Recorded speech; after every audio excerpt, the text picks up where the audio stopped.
London oder New York, finde ich, ist meine Bielefeld-Brandung gut gefällt.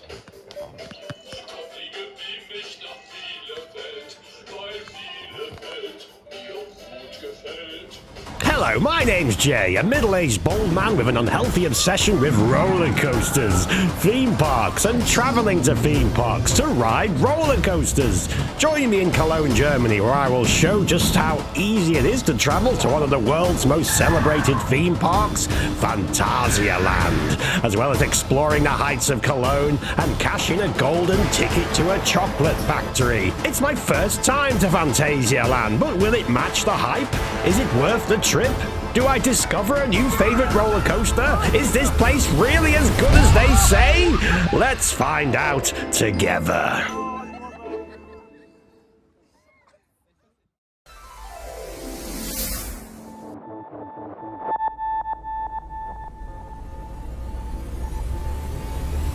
This time I opted to use Jet Park Free at Manchester Airport, a car park that provided a relatively smooth parking and transfer experience once I'd found the space, that is. Discovering a free parking space was like discovering the fountain of youth.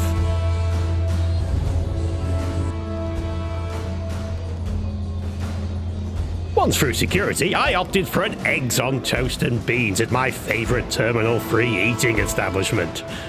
The only one I've ever used. Then confined myself to a flying can of sardines for 90 minutes.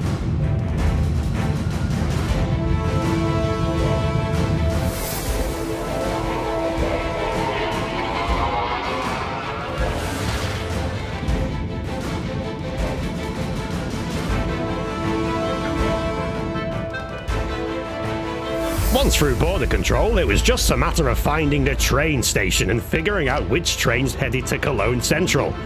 It turned out all of them did, but the one I got on apparently broke down, forcing me to search for a subway in the middle of German nowhere. Ordinarily, you can get a train direct from the airport to Bruhl, where Phantasialand is located, but I had to go through a rigmarole for reasons my lack of German penalised me for. Oh, it's taken 2 hours to get from the airport. It should have taken 10 minutes.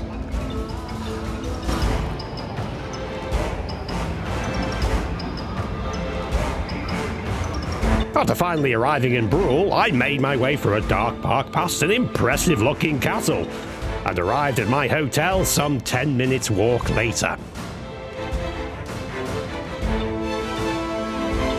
Hotel Amsterdam was a 3-star hotel on the main road which led down to the park a couple of miles away.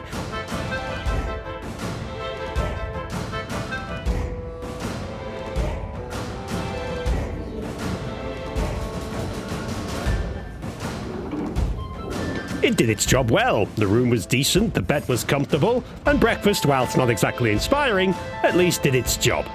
The hotel was a good budget option for those wanting to visit the park for multiple days but not wanting to pay the park's hotel prices. Back at the train station was a shuttle bus option costing only a couple of euros, but I instead opted for an Uber. Piece of advice, don't try and make small talk with someone who barely speaks your language.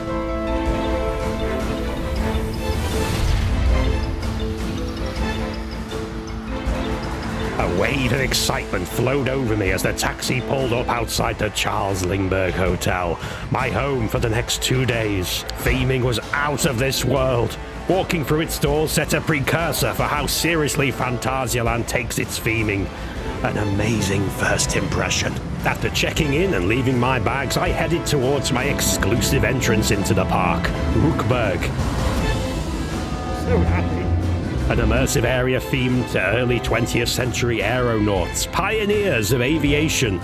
And straight for its only ride, Fly, a Vekoma flying coaster, the only one of its type in the world, from Vekoma at least. There'll be 2 fast passes for Fly, but the queue is supposed to be so cool.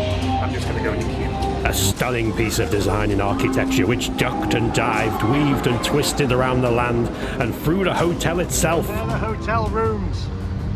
Oh yes. A unique side-loading train which had me feeling sensations that few other coasters can replicate. A stunning experience from the start of the highly detailed queue line to heading out of its exit.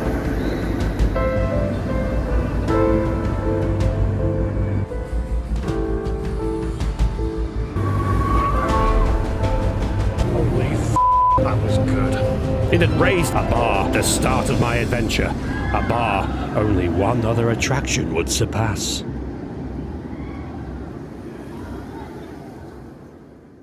Next time on J-Force Traveller, I actually begin the vlog on Phantasialand. I discover its lands, its rides,